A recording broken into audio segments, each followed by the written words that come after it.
Hello, everyone, and welcome to English Pod. My name is Marco. My name is Catherine, and today we've got one more episode in our series about interview skills. This is an elementary level series, and we're here today to talk about things that you might not be very good at. That's right. Today we're going to talk about weaknesses, and that is our word for vocabulary preview. So let's take a look at it now. Vocabulary preview. Okay, so what is a weakness? A weakness is a thing or an activity or something that you're just not very good at or something that you think you can improve. Okay, so obviously no one is perfect, and like we saw in the previous lesson, we have a lot of good things about ourselves, key strengths, and now we're going to talk about our weaknesses. Maybe you're a little bit lazy. That might be a weakness. That's right. So weakness is the opposite of strength, and that is the topic today. So let's take a listen to today's dialogue.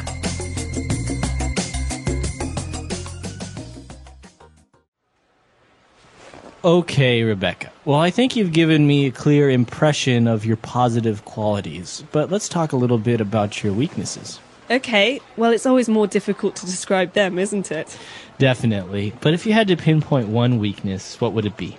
Well, as I mentioned before, I do tend to get frustrated if I don't see progress in my work or career. I suppose I'm quite a restless character. My father always taught me to be a high achiever, so... So would you say if things don't go your way at work, it could easily get you down? Well, in a way, yes. But I must say that even if I'm not completely happy in my work, I always give 110%. I would never shirk my responsibilities. I suppose sometimes I expect too much too soon. Well, you know journalism is a highly competitive world, so you do need to keep pushing yourself, it's true. Okay, well, let's move on to talk about the job position here, shall we? Yes, please.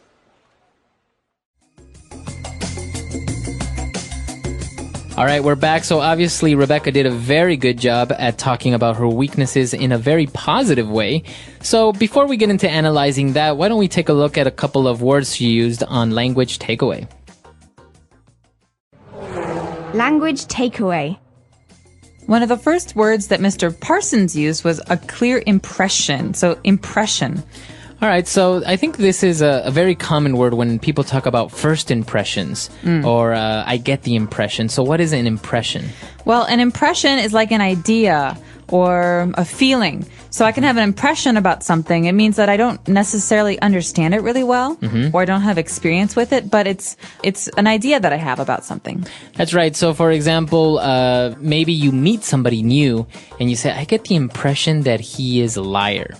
But maybe then you get to know him and he's not. So this is your idea about something or the way you feel about something. So in this case, Mr. Parsons has a clear impression of her positive qualities. That means that he has an idea or an understanding of the things that Rebecca is good at, but he wants to know more about her weaknesses. That's right. And Mr. Parsons asked her to try and pinpoint one of her weaknesses. So this word, to pinpoint. This is a great word. I'm not really sure where it comes from in English, but I think it's very visual. You can see what the word means.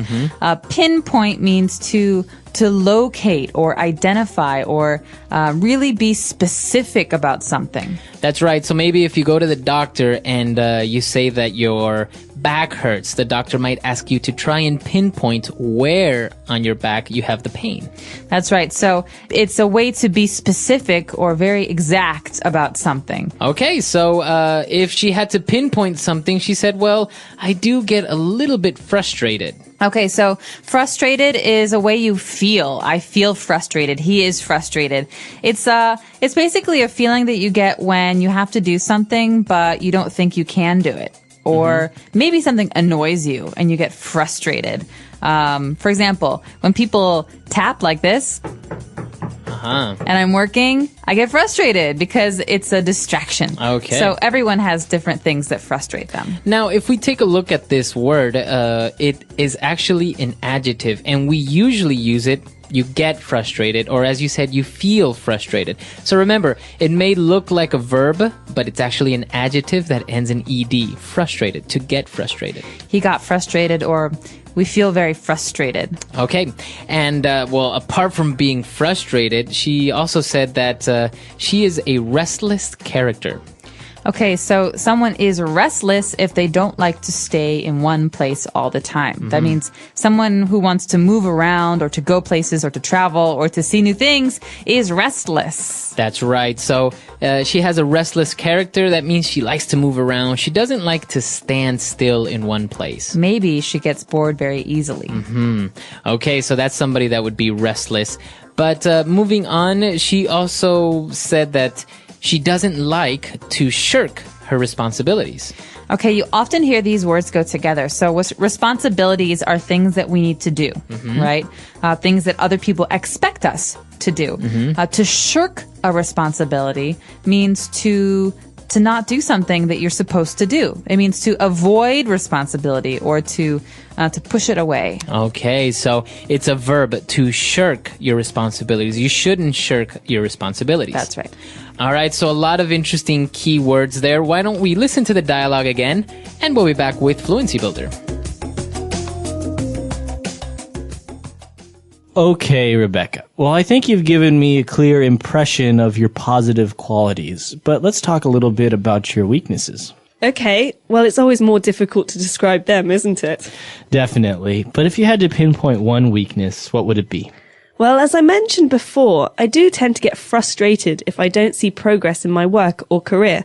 I suppose I'm quite a restless character. My father always taught me to be a high achiever, so... So would you say if things don't go your way at work, it could easily get you down? Well, in a way, yes. But I must say that even if I'm not completely happy in my work, I always give 110%. I would never shirk my responsibilities. I suppose sometimes I expect too much too soon. Well, you know, journalism is a highly competitive world, so you do need to keep pushing yourself, it's true. Okay, well, let's move on to talk about the job position here, shall we? Yes, please.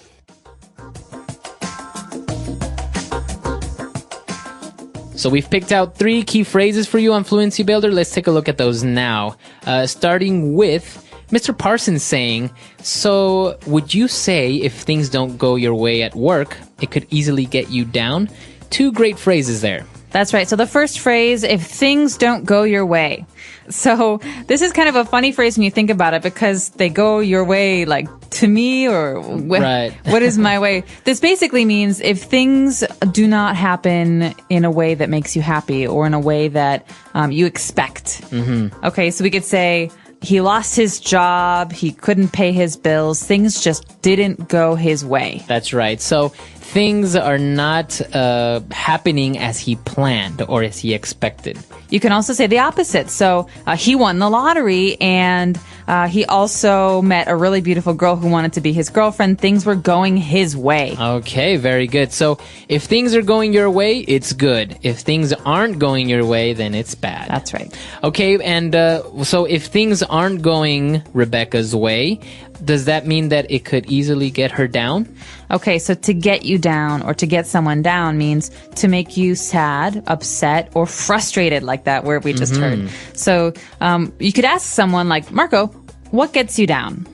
Rainy days. That's a good one. Yeah, rainy days get me down too. So it's kind of a way of saying what makes you sad or depressed or what makes you unhappy. Or in this case, if something doesn't happen as you planned it, if it doesn't go your way, does that make you sad? Does that get you down?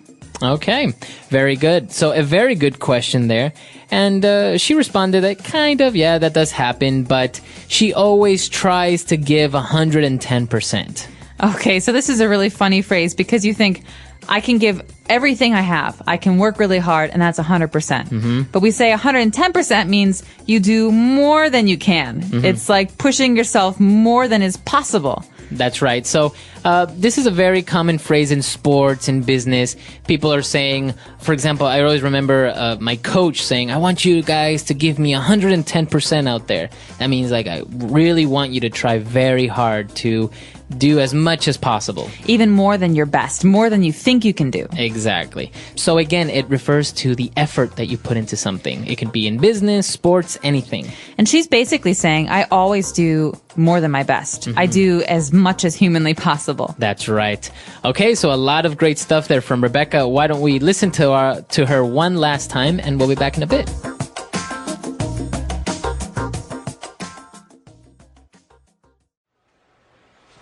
Okay, Rebecca. Well, I think you've given me a clear impression of your positive qualities, but let's talk a little bit about your weaknesses. Okay, well, it's always more difficult to describe them, isn't it? Definitely. But if you had to pinpoint one weakness, what would it be? Well, as I mentioned before, I do tend to get frustrated if I don't see progress in my work or career. I suppose I'm quite a restless character. My father always taught me to be a high achiever, So would you say if things don't go your way at work, it could easily get you down? Well, in a way, yes. But I must say that even if I'm not completely happy in my work, I always give 110%. I would never shirk my responsibilities. I suppose sometimes I expect too much too soon. Well, you know journalism is a highly competitive world, so you do need to keep pushing yourself, it's true. Okay, well, let's move on to talk about the job position here, shall we? Yes, please.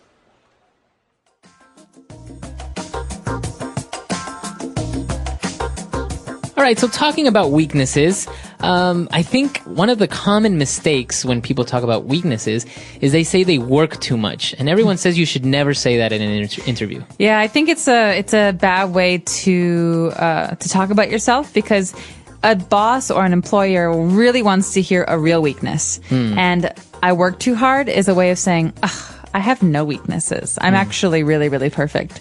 And I just think it's a lazy answer. So maybe you should avoid saying I work too hard and really focus on things that you do have to work on. And then I think the key is to say that I know this is something that I have a hard time with. I know this is a weakness and I'm trying to improve it. Yeah, I remember in some of the interviews I've had, I think my common answer was, sometimes I'm very late. I'm not very punctual. So, but you know, it's a real weakness, and well, it may seem like difficult, but then you give it a little spin by saying, yeah, I'm sometimes not very punctual, but then I try to make up for it, maybe staying more time at the office, or sometimes I try to wake up a little bit earlier and make it on time. I don't know, something like that. Right. So the key there is just to show that you know it's a problem and that you're trying to work on it. Yeah. So this is actually the hardest part for me of an interview, talking about yourself in a negative way, because obviously you want to get the job, so you want to make sure that the employer has a good idea of yourself, but it's hard. I think it's the hardest part for everyone. Yeah. I don't think it's just you. Yeah, it's hard. So this is an interesting topic. Why don't you practice and come to our website, englishpod.com, and on our comments section, why don't you tell us what your weaknesses are? That's right. We hope to hear from you. Of course, you can also share with us your strengths on our lesson about strengths. But in this one, I recommend everyone practice this because it will come up at some point, and it's good to get the practice in. So englishpod.com. We hope to see you there. All right, guys. Bye. Bye.